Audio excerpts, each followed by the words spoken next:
Good morning. Ayan, luto po tayo ng isaw na adobo. Isaw ng baboy. Ayan po.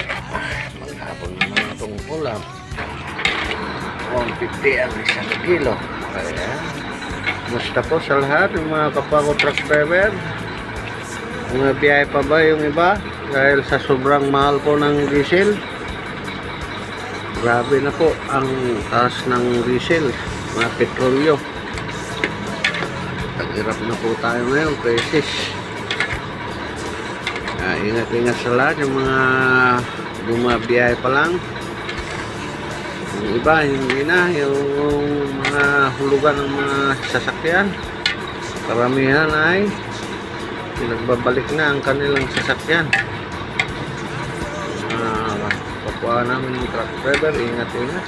Sobrang mahal na po ang ating petrolyo sa ating ekonomiya.